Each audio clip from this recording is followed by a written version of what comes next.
चलिए करें start everybody. चलिए question number 36। Come to question number 36। ये क्वेश्चन बाकी है हमारा। क्या है? So Cascade is planning to import a multipurpose machine from Japan at a cost of 3,400 lakhs yen. Company के पास अभी दो ऑप्शन है। एक 18% पर एनम का interest with quarterly rest. With quarterly rest का मतलब होता है आपको क्वार्टरली इंटरेस्ट पे करना है, क्वार्टर ऑन क्वार्टर पे इंटरेस्ट लगेगा, मतलब क्वार्टर कंपाउंडिंग चलेगा, with which it can import the machine. However, Tokyo branch of that bank भी आपको एक लोन देना चाहती है 180 डेज का। वहां पर रेट 2% रहेगा against you opening the LC. Now अभी रेट चल रहा है 100 रुपीज फॉर 340 येन, और 180 डेज का रेट चल रहा है 100 rupees for 345 yen. LC open करने के चार्जेस लगेंगे 2%। एंड आपको अब एडवाइस करना है कि लोन कहाँ से लेना, इंडियन बैंक से या फॉरेन से। 2 minutes if you want you can read. It's a simple question, ये पहले हो जाना चाहिए था, वो फ्लो में छूट गया तो देखिए।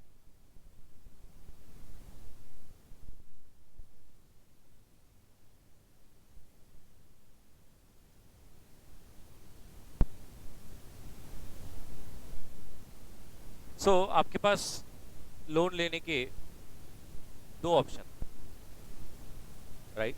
अगर मैं 2 मिनट आपको बता दूं, एक है इंडियन बैंक और एक है जापान का बैंक, राइट? अगर इंडिया के बैंक से लोन लिया तो ऑब्वियसली आईएनआर, इंडियन रुपीस, और फॉरेन बैंक से लोन लिया तो येन में आएगा। इंडियन बैंक से लिया तो 18% इंटरेस्ट है, और अगर आपने जापान की बैंक से लिया तो 2% इंटरेस्ट है। प्लस यहाँ पे आपको एलसी ओपन करनी पड़ेगी, उसके भी आपको चार्जेस देने पड़ेंगे। यस और बाकी ये भी 180 डेज के लिए है और ये भी 180 डेज के लिए ही है। तो पहले तो आपको ये ऑप्शन समझ में आएगा कि भाई क्या करना है। तो अगर आप देखें ऑप्शन 1, इंडियन बैंक। अगर इंडियन बैंक का हम लोग बात करें, चर्चा करें, तो सबसे पहली बात यह है कि कॉस्ट ऑफ मशीन कितनी है? 3,400 lakhs येन। तो आज क्या, आज हमको इंडियन बैंक से लोन लेना है। अब मुझे बताओ स्पॉट रेट क्या है? 100 रुपीज इज इक्वल्स टू 340 येन। तो 3,400 lakhs yen will be how much? 1,000 lakh rupees, right? इतने की आप लोन ले लेंगे, आज क्या, आज ही लोन लेनी पड़ेगी, और फिर अपन इंडियन बैंक को क्या करेंगे? इंटरेस्ट चुकाएंगे। अब 180 डेज का मतलब कितने क्वार्टर होते हैं? 2 क्वार्टर होते हैं सर, 90 दिन और 90 दिन। तो पहले क्वार्टर 1 का इंटरेस्ट क्या रहेगा? 1,000 लाख पे 18%, 3 महीने, 45 lakhs। और फिर क्वार्टर 2 का इंटरेस्ट क्या रहेगा? 1,000 प्लस 45 lakhs पे 18%, 3/12, है ना? ये टोटल कितना होता है?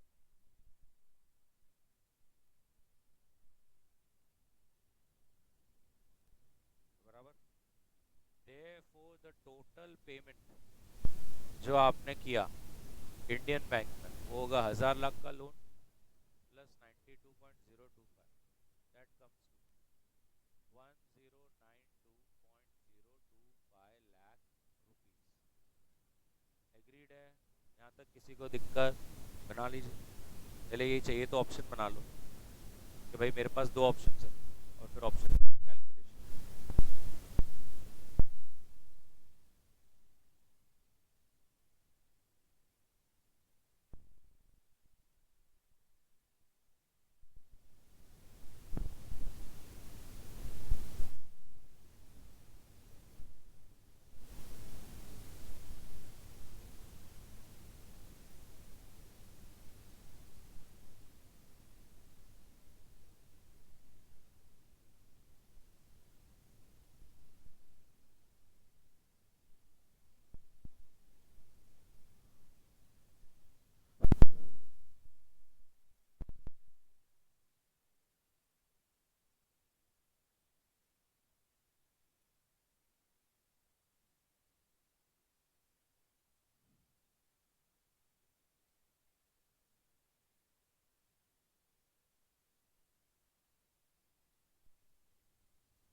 बताइए।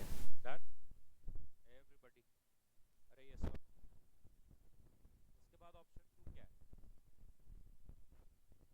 ऑप्शन टू क्या है कि फॉरेन बैंक से जाइए और लोन लीजिए।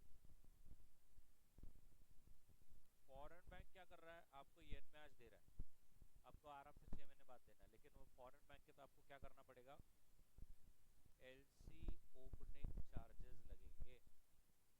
अब एलसी ओपनिंग चार्जेस कितने लगेंगे, 1000 लाख है, उसका 2% 6 months,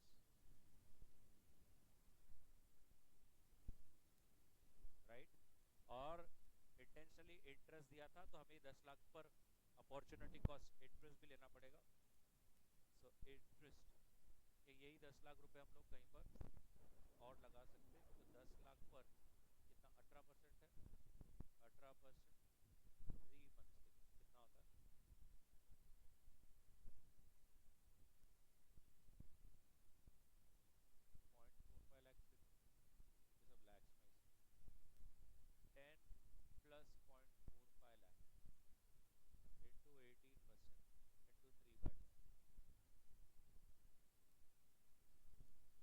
into 3/12, what is the total interest, 19202 lakh, बराबर है। फिर आप येन में तो लोन लेने ही वाले हो, तो आप कितना लोन लेंगे, जितने की चाहिए उतने की, और क्या करेंगे, 3400 लाख येन का लोन लेंगे। इतने का ही अमाउंट चाहिए ना आपको, और आप फॉरेन बैंक को कितना इंटरेस्ट चुकाएंगे, 3400 लाख येन पे कितना, 2% है, 2% है, 180 डेज है, डेज बोला है ना, हाँ। हमने वहां पे क्या किया था, बट वहां पे क्वार्टरली इंटरेस्ट था, 130, हाँ मैम कितना आ रहा है, what is the interest amount, 34 lakhs. So can I say total payable after 6 months will be 3,400 lakh yen plus 34 lakh yen. That comes to how much? 3434 lakhs yen. कितने yens देने पड़ेंगे, और हमें भी मालूम है 6 मंथ फॉरवर्ड रेट क्या चल रहा है, 100 rupees is equals to 345 yen. So 3434 lakh yen will be how much? 995.36 lakh rupees, right?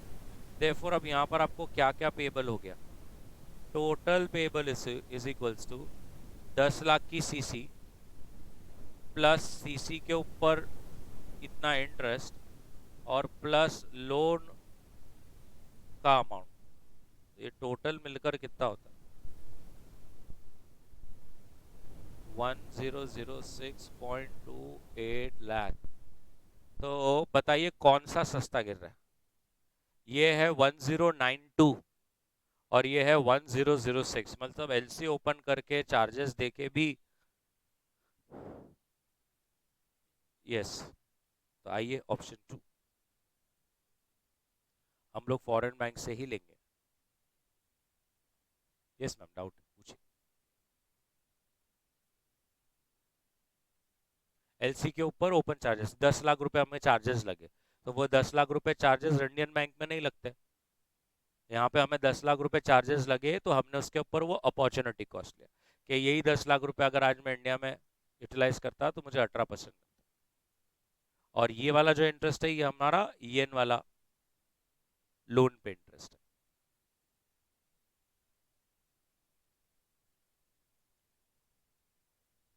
कौन सा, एलसी इधर ही ओपन करनी पड़ती, हाँ। आप कहीं भी कुछ भी कर रहे हो, अब मैं अगर कनाडा एक्सपोर्ट इंपोर्ट कर रहा हूँ एलसी तो इधर की बैंक में ओपन करनी पड़ती, ये बैंक अपने को फैसिलिटेट करती। बहुत बढ़िया। चलिए, ये भी अच्छा था। और ऑलवेज प्लीज वहां पे भी लिख दो, LC is open in your home country only.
Done everybody. So we will select option 2.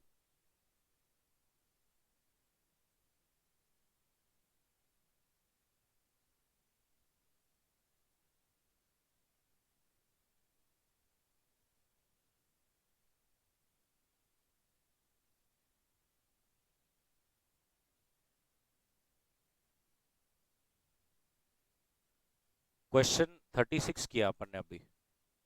97 और 36 सेम है। 97 भी देख लीजिए एक बार, तो आपको भी एकदम ऐसा कंफर्ट आ जाए, और एक बार रीड भी कर लेना, आपको समझ जाएगा। राइट, देख लो एक बार, रीड कर लो।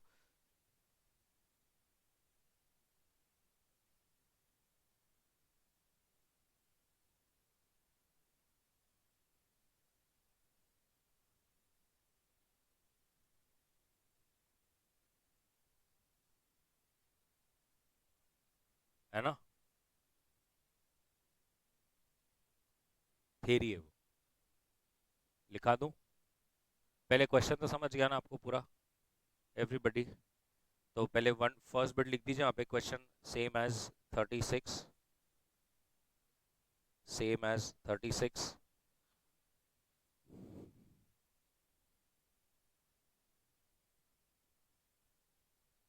और सेकेंड बिट क्या है देख लीजिए, सेकेंड बिट कहता है based on the present market condition company is not interested in taking any fluctuation and wants to hedge an additional expense of 30,000। If so what is your advice? तो हमें सिर्फ advice ये है कि अगर आपको 30,000 का भी खर्चा नहीं बेयर करने का है तो जब आप फॉरवर्ड लेंगे तो वो 30,000 को भी कवर कर लेने का फॉरवर्ड से। तो बी बिट लिख लीजिए, if a company is not interested in taking currency fluctuations, if the company is not interested in taking the risk of currency fluctuations,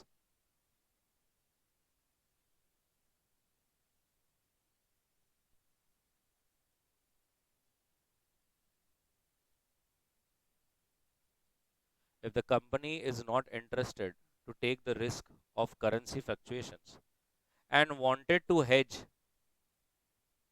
with an additional expense of 30,000 and wanted to hedge with an additional expense of 30,000,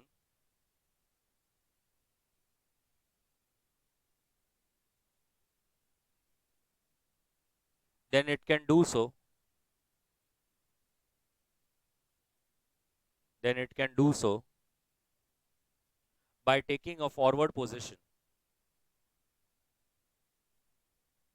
by taking the forward position for the loan amount plus the additional expenses, for the loan amount plus the additional expenses.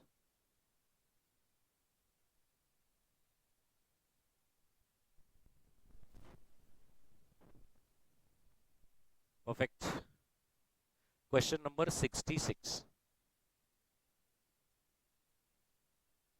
66.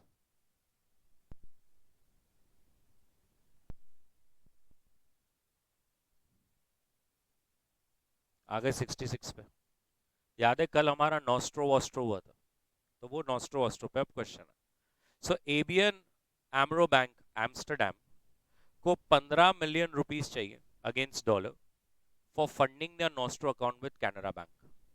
Assuming that the interbank rate of dollar is ऐसा ऐसा, what would be the rate the Canara Bank will quote to ABN Amro Bank and फिर उसके accordingly कितने equivalent dollars देने पड़ेंगे? पहले तो ये जो पहली दो लाइन है, इज इट मेकिंग सेंस और no?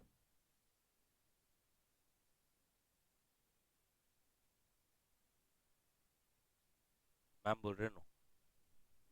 So it is making sense because a foreign bank will open an account in India, so for them it's an Nostro account, our account with you. तो ABN AMRO क्या बोलेगा? our account with you. आपको क्यों गड़बड़ लगा उसमें?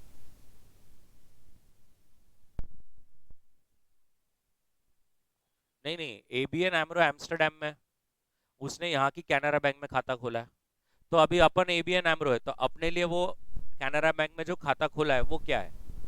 Nostro account है। अब वो इंडिया का कैनरा बैंक में नॉस्ट्रो अकाउंट खोल के बैठा है, कौन? एबीएन एमरो बैंक एम्स्टरडेम में। तो हो सकता है कि एम्स्टरडेम के कुछ सिटीजन्स या कुछ कंपनीज इंडिया में काम कर रही है और उनको पैसे चाहिए, तो उनको इंडिया में कौन से पैसे चाहिए रहेंगे? Indian rupees. इंडिया में तो इंडियन रुपीज ही चाहिए रहेंगे, तो वो किसको करेंगे हेल्प मांगेंगे? अपनी बैंक को मांगेंगे ना। तो अपनी बैंक कैसे हेल्प करेगी? नॉस्ट्रो अकाउंट से, जो उन्होंने कैनरा बैंक में खोला है। तो उनको वो बोल रहे हैं हमें हमारे अकाउंट में रुपीस चाहिए। अभी सोचो अपन एसबीआई है, एसबीआई अपनी बैंक है, तो वो यूएस में कौन सा खाता खोलेगी? नॉस्ट्रो। और उस खाते में क्या पैसे डालेगी? रुपीस के डॉलर? मैम बोल रहे रुपीस डॉलर्स बराबर है। अपन वहां घूमेंगे और अपने को पैसे लगेंगे तो अपन एसबीआई के खाते में से क्या निकालेंगे? डॉलर ही निकालेंगे ना। तो अभी उनको यहाँ पे रुपीस चाहिए, तो वो बोल रहे हैं कि कौन सा कोड लगेगा? आपको बोलना है आप कौन सा कोड लगेगा, हमें कौन सा कोड चाहिए? हमें क्या कोड दिया है? $1 इज इक्वल्स टू 51.3625, 51.3700 रुपीज। हमें कौन सा कोड चाहिए?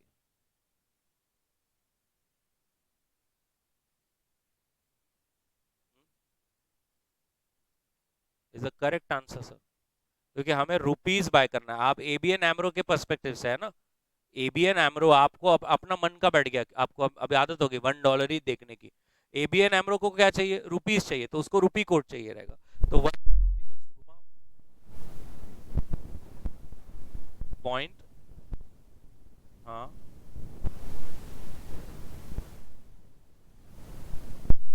फाइव, और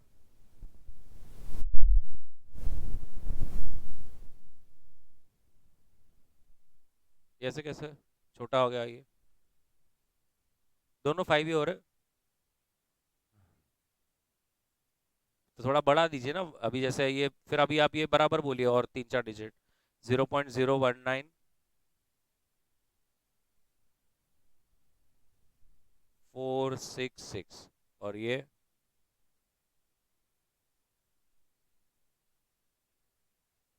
ऐसा। अब उनको बाय करना है, बरोबर है, देखो कितना बाय करना है, 15 million.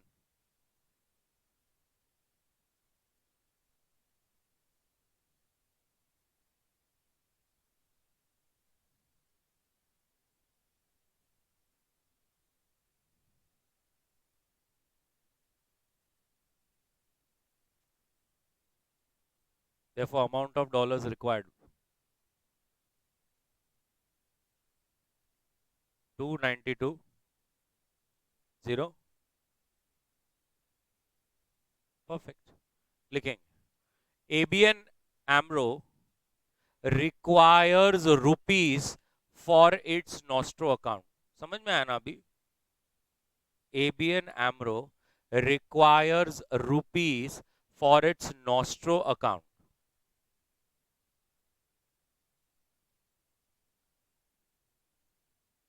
Therefore ABN AMRO will require a quote for rupees। ABN AMRO will require quote for rupees, and the applicable rate will be the offer rate, and the applicable rate will be offer rate। अब ये code ऐसे घुमा के बता दो।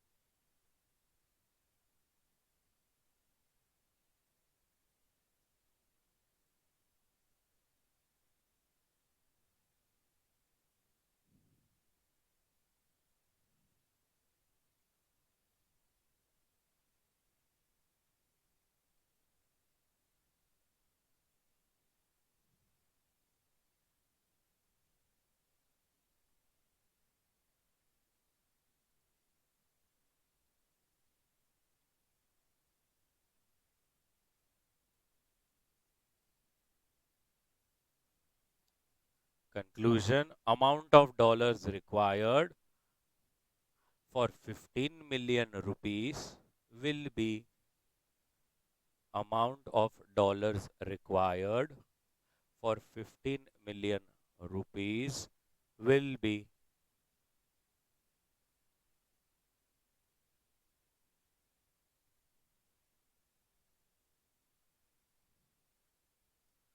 सही है कि नहीं? नेक्स्ट 67, XYZ बैंक एम्स्टरडेम को 25 मिलियन रुपीस चाहिए against pound for funding their nostro account, and they have credited loro account with the bank of London.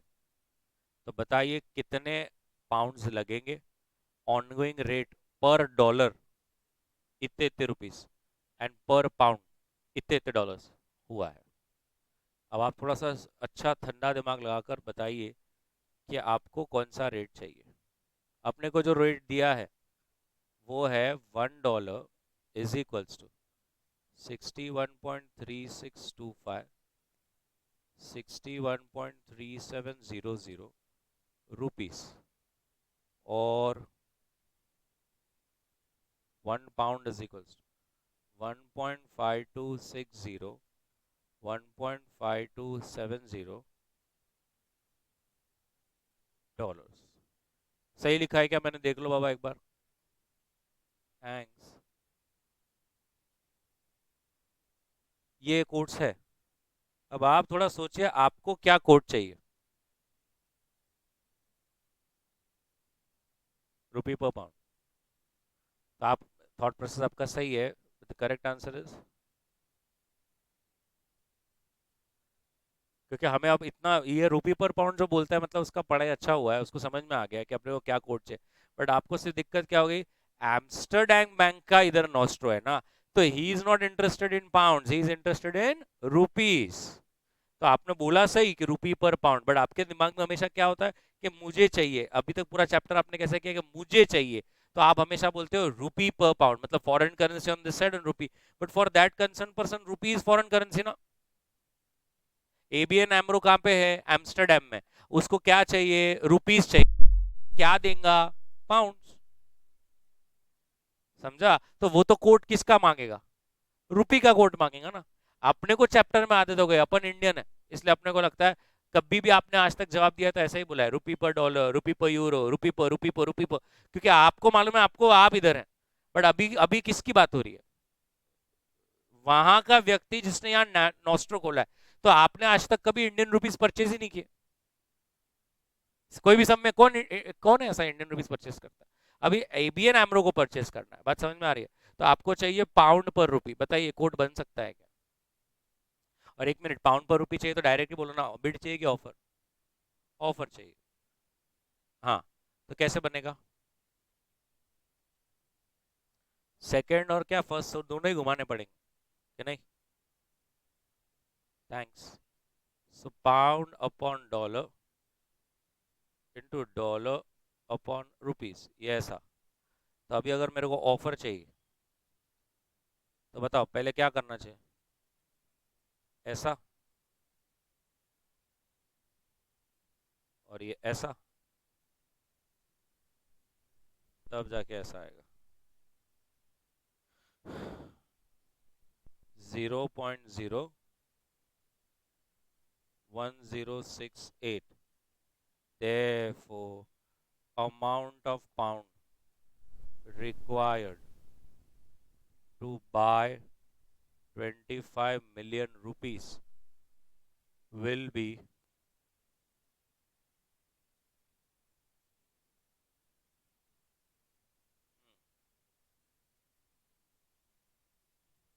67।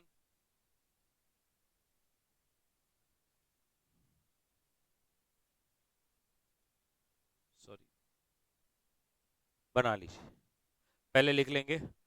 ABN, ABN नहीं है अब यहाँ पे, XYZ, XYZ bank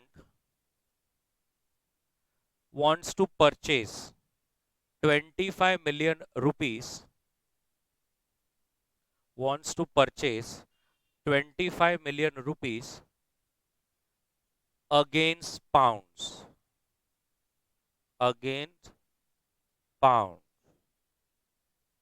Therefore, the required quote will be, therefore, the required quote will be pound per rupee, and the applicable rate will be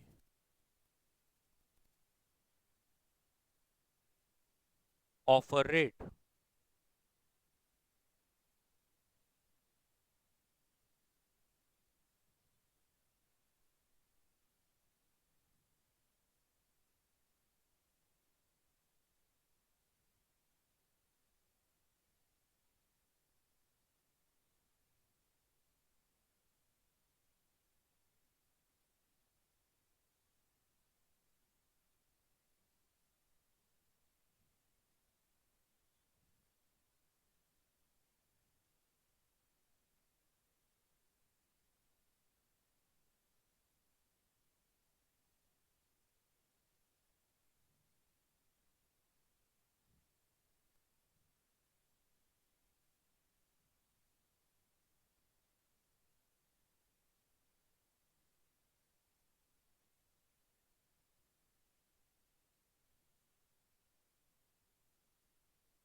done. 91.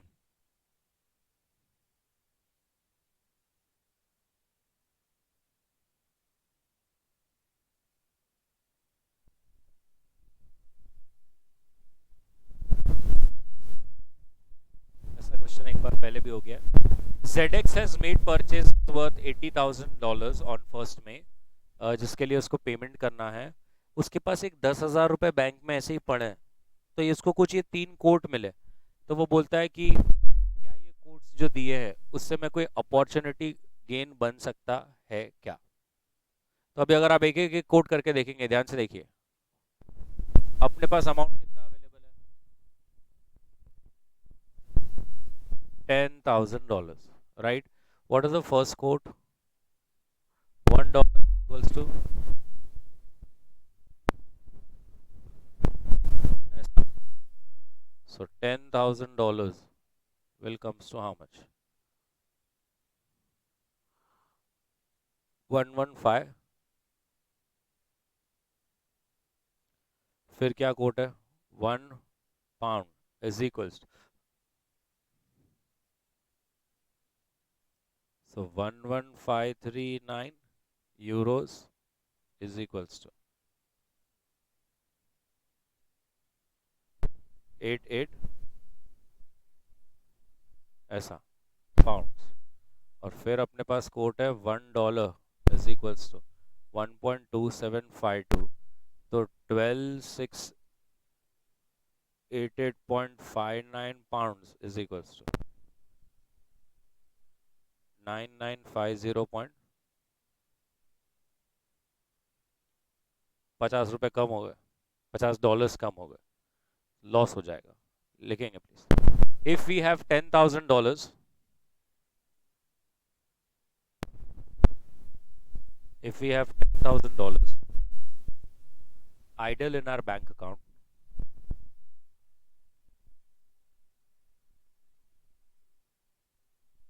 then using the quotes given in the question,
perfect.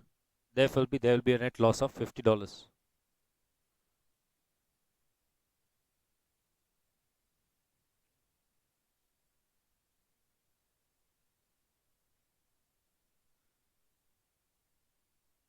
Question number 92. Sky products of Mumbai और exporter है sea foods का, और 60 days का bill है. 5 lakh euro आने वाला है. Under a letter of credit for negotiation they have put. So they say company को 50% तो EEEFC वहीं पे रखना है, मतलब वो वहां पर से लाने वाले नहीं है. 50% वहीं यूरो वाले ही खाते में रहने देंगे. जो रेट है ₹पर डॉलर और $पर यूरो आपको दे रखा है. स्पॉट दिया है, 1 मंथ दिया है, 2 मंथ दिया है, 3 मंथ्स दिया है. ट्रांजिट पीरियड 20 डेज है, interest on post shipment credit is 8% per annum और एक्सचेंज मार्जिन इज 0.1%। अगर 365 डेज है तो क्या रेट कोट होगा, क्या पैसे आएंगे और कितना इंटरेस्ट देना पड़ेगा? 2 minutes to you, then we discuss.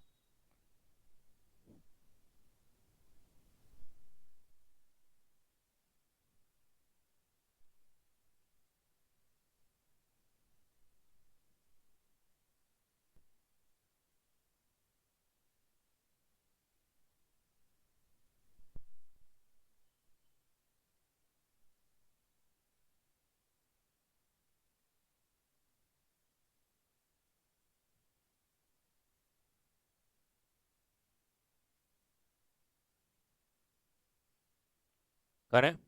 तो अभी देखिए ये एग्जाम में आया हुआ क्वेश्चन है। पहली बात, फर्स्ट लाइन में आप देख सकते हैं बडी 60 डेज का बिल है, सब देख पा रहे हैं, और ट्रांजिट पीरियड है 20 डेज। मतलब ये क्लियर है कि एक 80 दिन लग जाएंगे, बराबर है। और अपन कौन है? एक्सपोर्टर है, और अपने को क्या आने वाला है? 5 लाख यूरो।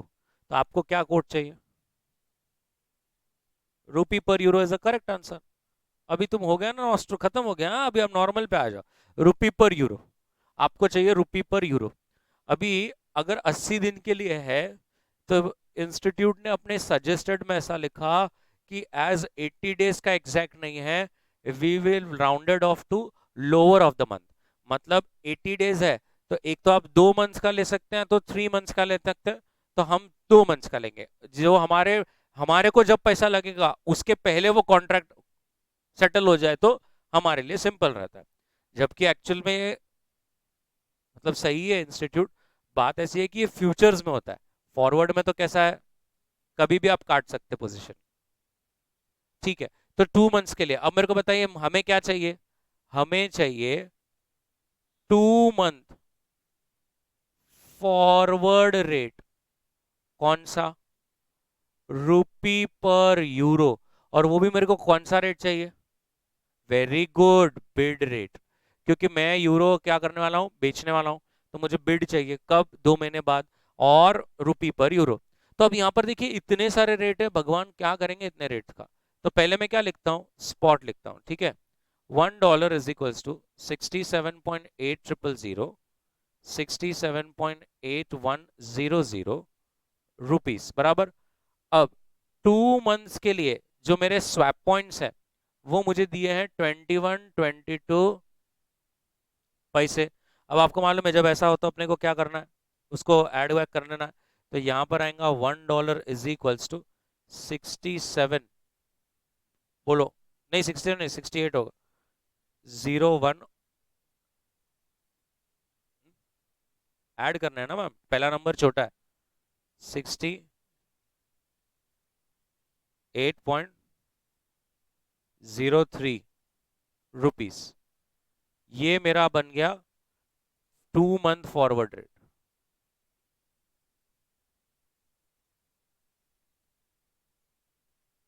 राइट। फिर मेरे पास एक और एक दिया है स्पॉट रेट, कौन सा? 1 euro is equals to 1.0775, 1.8000 dollars. अभी इसमें भी कैसा एक्चुअली कंफ्यूज कैसा हो जाता है, वो 67 पॉइंट, अभी ऊपर की बात कर रहा हूँ मैं पहले, 67.8। आप जब मुझे 3 जीरो डालते हो तो अपने को तो मालूम है पीछे से ऐड करना होता है, तो अपन कैसा सोचते हैं कि बट अभी वो क्या है, 2 ही डिजिट्स है। क्योंकि फॉरेक्स में 4 डिजिट तक जाना पड़ता है, बट एक्चुअली उनकी राउंडिंग ऑफ सिर्फ 2 तक है, इसलिए अपन ने उसको 2 तक किया। अब 2 मंथ फॉरवर्ड अपने जो स्वैप पॉइंट्स है वो है 0.40.45 सेंट्स, बराबर है। करो, कितना होगा? 1 यूरो इज इक्वल्स टू 1.08 और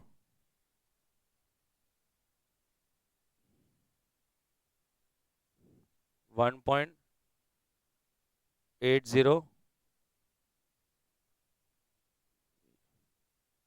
गड़बड़ हो रही है क्या कुछ?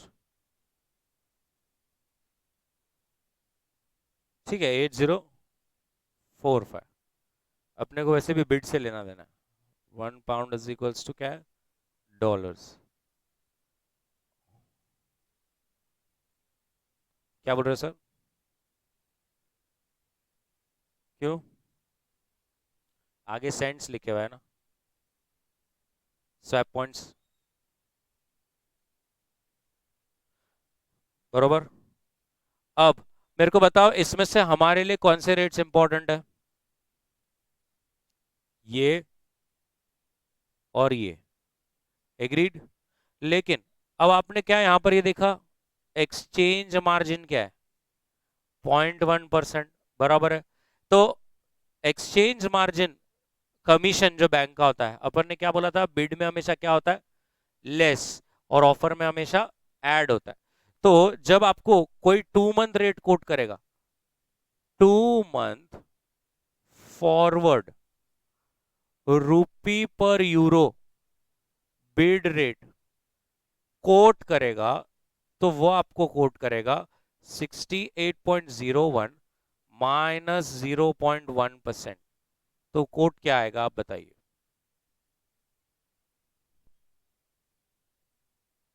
942। और जब आपको कोई 2 मंथ फॉरवर्ड डॉलर पर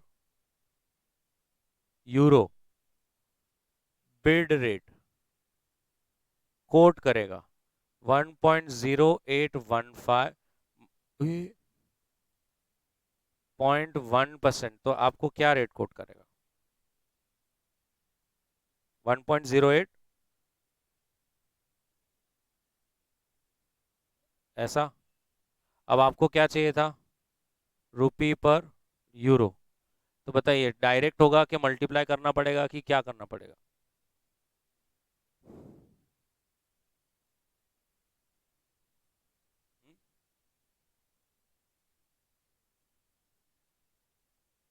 क्या हो गया?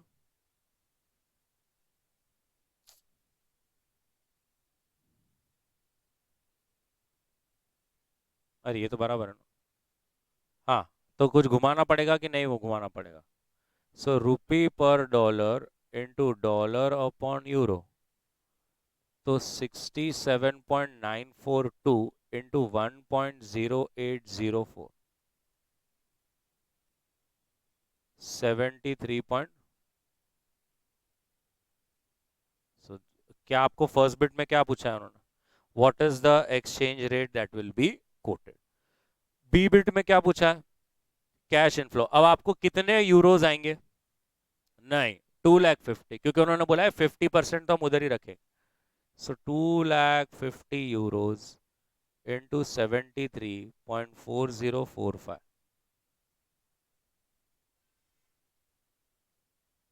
18,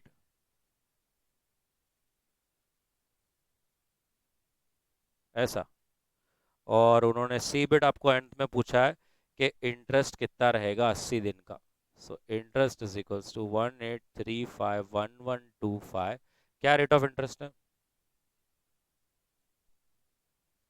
365 डेज खुद बोला है उन्होंने।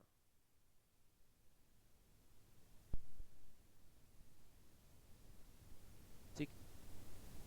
मैम ठीक। चलिए, बना लीजिए प्लीज।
भी डूला तू, पकड़ लेंगे तेरे को।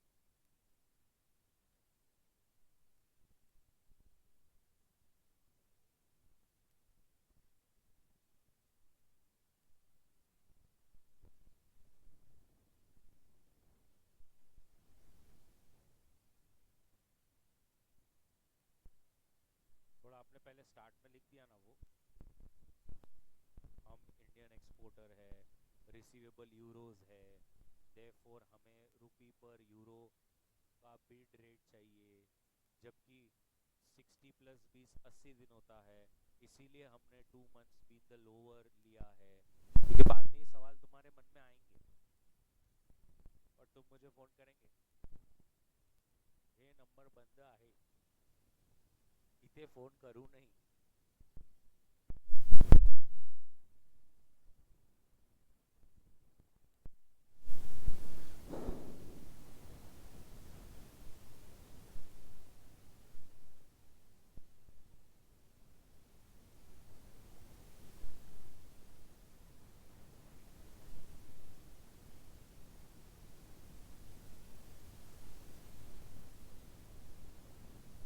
दिवाली तक।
Done.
Done. Question number 93. XYZ has taken a 6-month loan from its foreign collaborators for 2 million. Interest है लाइबोर प्लस 1%. तो आपको पहले तो उन्होंने रेट दिए हुए हैं और वो सिर्फ इतना ही बोल रहे हैं कि फॉरवर्ड कवर लिया रहेगा तो अपने कितने पैसे जाएंगे. बताओ कितने का लोन लिया है आपने? $20 लाख का. और तो आपको रेट ऑफ इंटरेस्ट क्या लगेगा?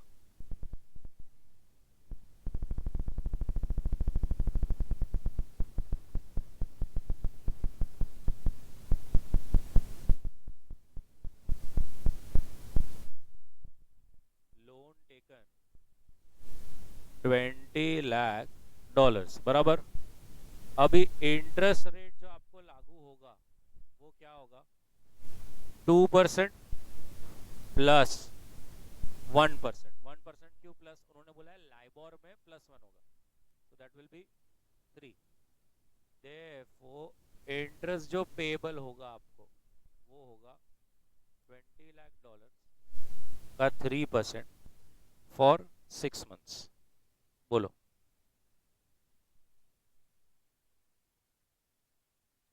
therefore टोटल पेएबल $20,30,000 बराबर है. फॉरवर्ड रेट क्या चल रहा है? $1 is equals to 68.4575 rupees. Therefore, $20,30,000 is equals to how much?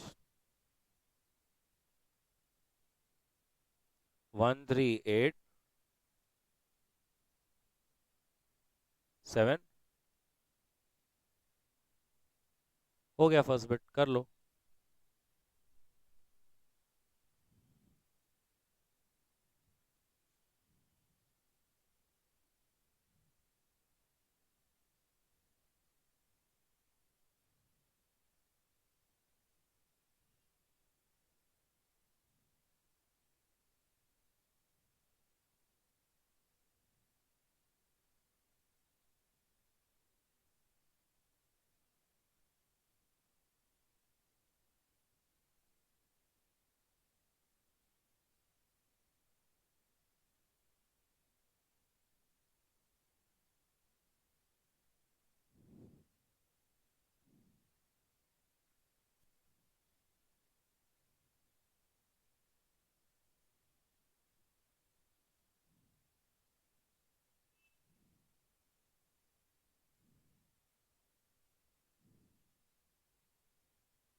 Buddy done. आज ही करना है बडी. हो गया ये सिंपल. सेकेंड बिट बोलता है कंपनी को फॉरवर्ड कवर पे थोड़ा सा हेल्प कीजिए. अगर आपके हिसाब से स्पॉट रेट ये रहा तो अब $1, अब उन्होंने स्पॉट रेट क्या कर दिया है? $1 इज इक्वल्स टू 68.4275 रुपीज. इससे क्या समझता है? India is a domestic country. Now we know as per interest rate parity theorem, what is the formula? 1 plus domestic interest rate upon 1 plus foreign interest rate is equals to forward upon spot.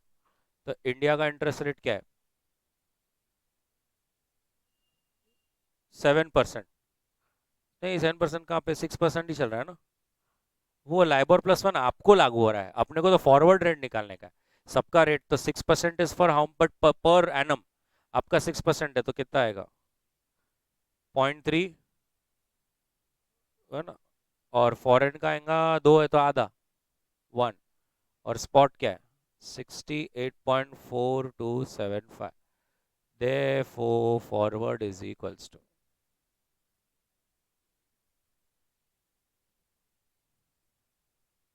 69 point, बना लो चलो।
Done.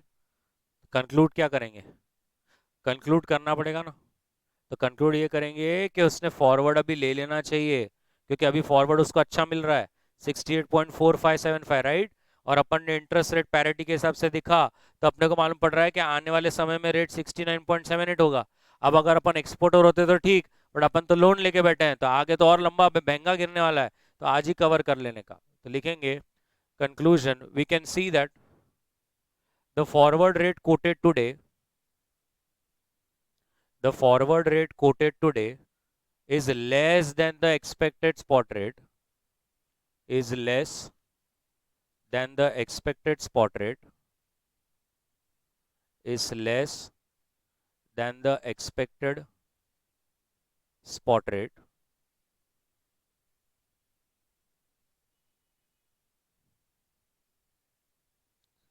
6 months from now, and therefore पूरा dictate करा के लेते, and therefore taking a forward cover today is recommended, taking a forward cover is recommended।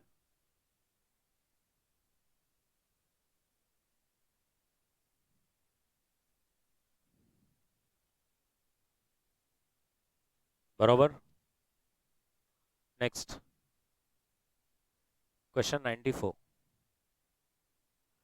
XP pharma, अच्छा सा question है। XP pharma ने एक एक्सपोर्ट लिया है 10 मिलियन रुपीस का एक यूरोपियन कंपनी से, और वहीं से उसने इंपोर्ट भी किया है 5 मिलियन रुपीस का। तो क्या है, जो एक्सपोर्ट के प्रोसीड्स है ना, वो आज से 3 महीने बाद आएंगे, और इंपोर्ट जो है ना, वो 6 महीने बाद चुकाना है। अब सामने वाले ने ऐसा बोला कि तेरे को एक्सपोर्ट और इंपोर्ट का कोई भी करेंसी में बिल बनाने का है तो बना, डॉलर में बना, यूरो में बना, पाउंड में बना, तेरी इच्छा। क्वेश्चन कहता है अगर ये रेट्स हमको दिए हैं, और ब्रैकेट बाजू में ये भी बोला है कि आज से 6 या 3 महीने बाद जो भी आपको क्या प्रीमियम्स पे करेंसी ट्रेड करेगी, तो एडवाइस कीजिए एक्सपोर्ट और इंपोर्ट के लिए क्या करेंसी में बिल बनना चाहिए। तो अब इधर देखिए, हम कौन है? हम हैं, हम एक्सपी फार्मा है, हम इंडियन कंपनी है। और पहले मैं एक्सपोर्ट की बात करता हूं। आप एक्सपोर्टर हैं 10 मिलियन रुपीस के, अच्छा क्वेश्चन है, 10 मिलियन रुपीस के, ये अपने को 3 महीने बाद मिलने वाला है। लेकिन आज वो बोल रहे हैं ये तुमने जो 10 मिलियन रुपीस वाला बिल है ना, तुम इसको जो करेंसी में बनाना चाहते हो बनाओ। 3 करेंसी का ऑप्शन दिया उसने। तो अभी अपन एक एक करके देखते हैं, ध्यान से देखो। पहला है डॉलर, ठीक है। तो आज का आज ये बिल डॉलर में कितने का बनता है वो देखेंगे। मेरे लिए कौन सा रेट इंपॉर्टेंट हो जाता है, बिड या ask? Very good, bid. So मैं $1 इज इक्वल्स टू 67.51 रुपीज। तो 10 million rupees comes to कितना?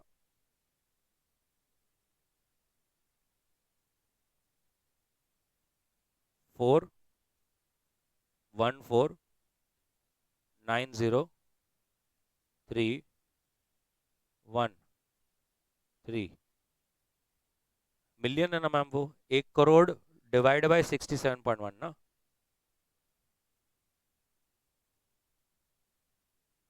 One four nine zero three ऐसा। तो इतने का इनवॉइस बिल होगा आज। तो मैं यहाँ पे ऐसा बोलता हूँ, इनवॉइसिंग जो रहेगी आपके डॉलर में, वो इतने डॉलर्स की रहेंगी, बराबर है। अब रेट आफ्टर 6 मंथ्स, नहीं, एक्सपोर्ट अपना 3 मंथ्स है ना, रेट आफ्टर 3 मंथ्स। तो पहले तो क्या प्रीमियम पे चलने वाला है डॉलर? तो पहले तो चलेगा 7% इंटू 3/12, मतलब कितना percent premium? 1.75%। therefore rate after 3 months will be $1 is equals to 67.1 में 1.75% ऐड करो, 68 ऐसा। अब आपको तो मालूम है, आपने डॉलर में बिल बनाया है कितने का? 14903 1.29, और 3 महीने बाद ये रेट चल रहा होगा। therefore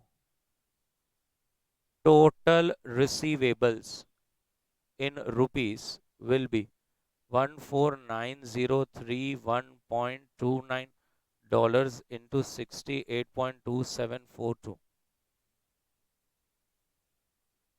1101।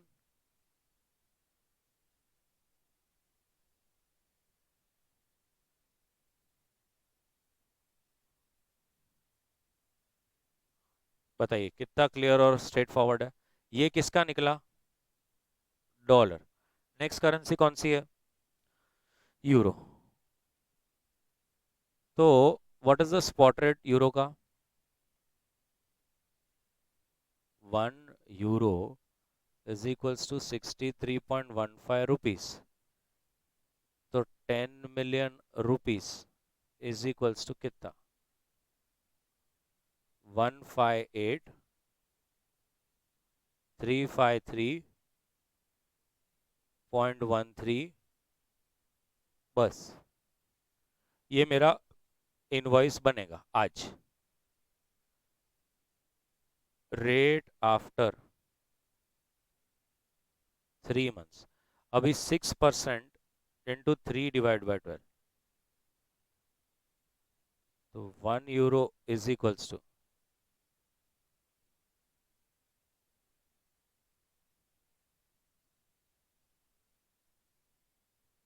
ऐसा। therefore total receivable in rupees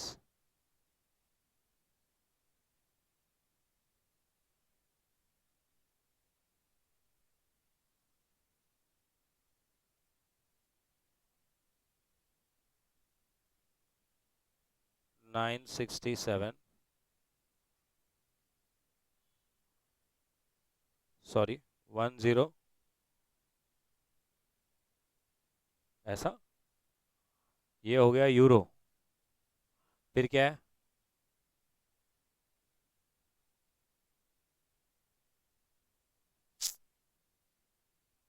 pounds. एक मिनट करके देता हूँ।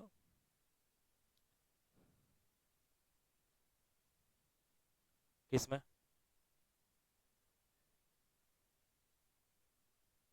और रेट क्या है अभी, क्या चल रहा है और बाद में क्या चल रहा? आज कितने का बिल बना और बाद में कितने का बना? तो किस में करना उतना ही पूछा है। कैसे करो? तू कैलसी पे क्या कर रहा है? परसेंट स्पॉट पे डाल रहा है। और तू क्या करेगा? 10 लाख डिवाइड बाय वो अमाउंट करेगा ना। हम भी वही कर रहे हैं।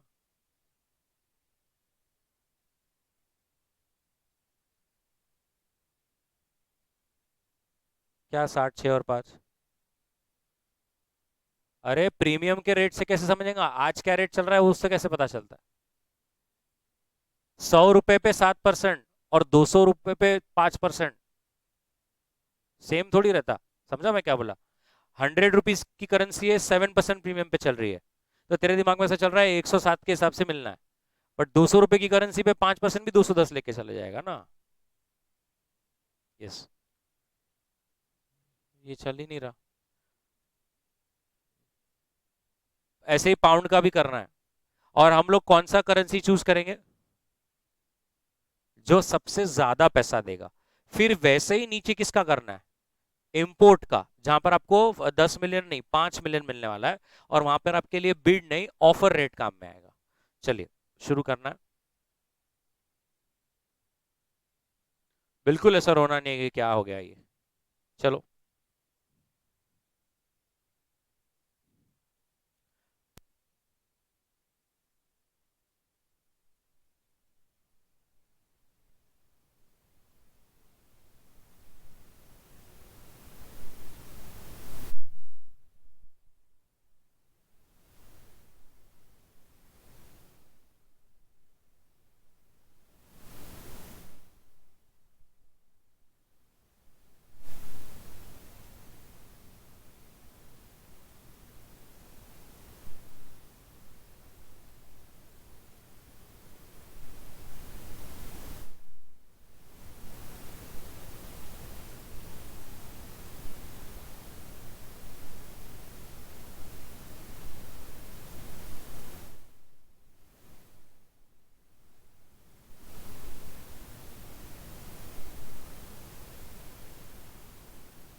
डन।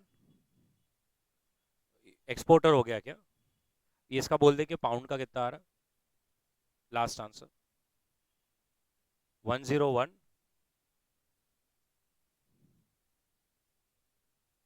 211। आपका भी यही है? That is okay. सो सबसे ज़्यादा पैसे हमें डॉलर्स में मिल रहे हैं, तो हमारा एक्सपोर्ट का बिल डॉलर में बनेगा।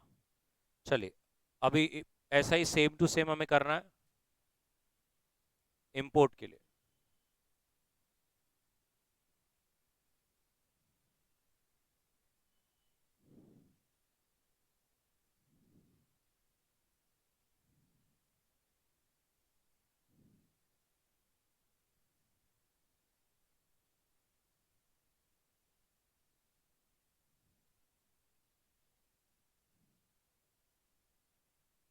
कितना डॉलर हो रहा है सर?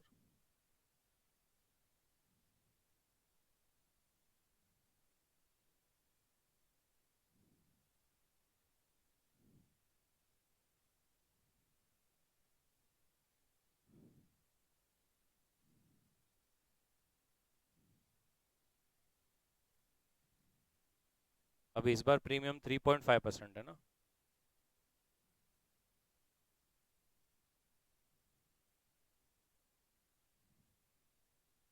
सो क्या रेट आ रहा है? $1 से कस्ट।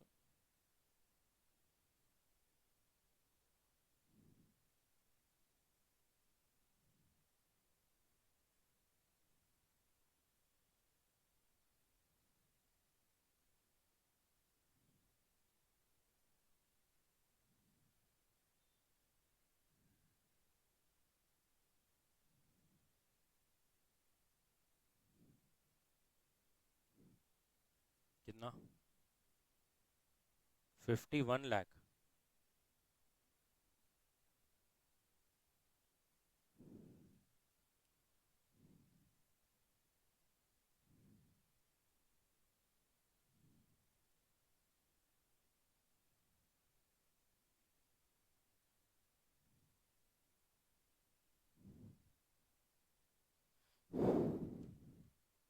ये जैसा डॉलर्स का पेबल किया वैसे ही आपको यूरो और पाउंड्स का करना है।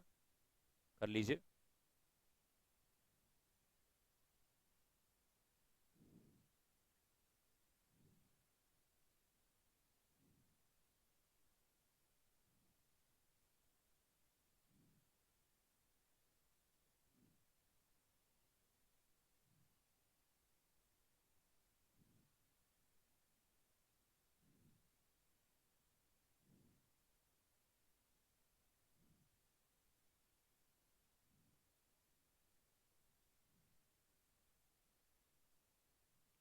यूरो में 3% आ रहा है क्या?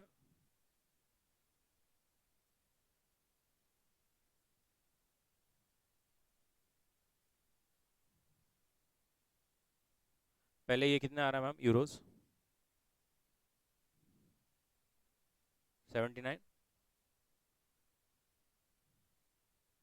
और 6 मंथ्स के बाद का रेट? 60। नहीं नहीं, रेट रेट।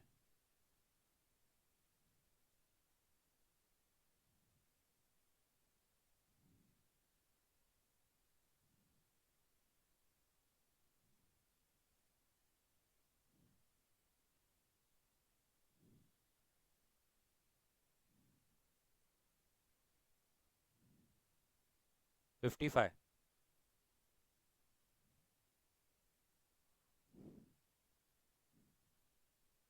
ये डॉलर्स का है, ये यूरो का है,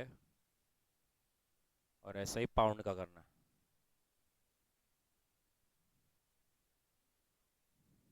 हो गया आपका।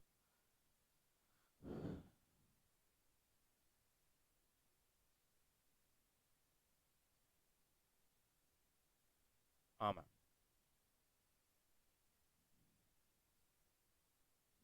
पॉइंट।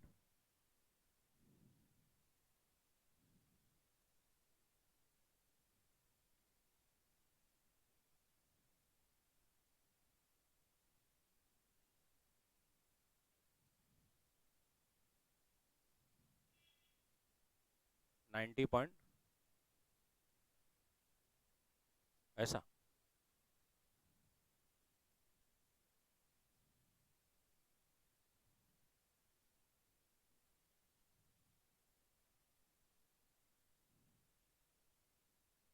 हाँ,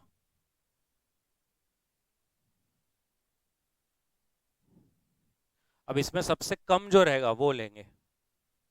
51.75, 51.50, 15, ये आ रहा है, पाउंड्स आ रहा है। तो पाउंड्स में इंपोर्ट का बिल बनेगा।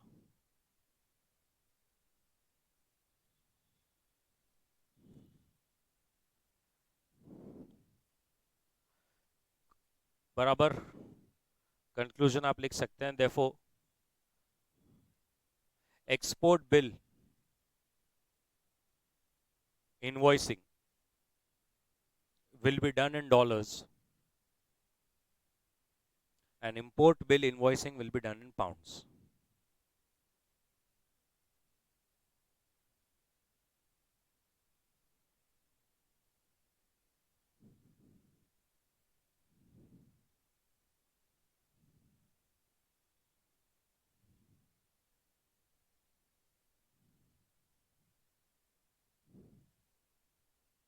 Done? That's it. We will stop यहाँ पर. Thank you. Meet you in the next lecture.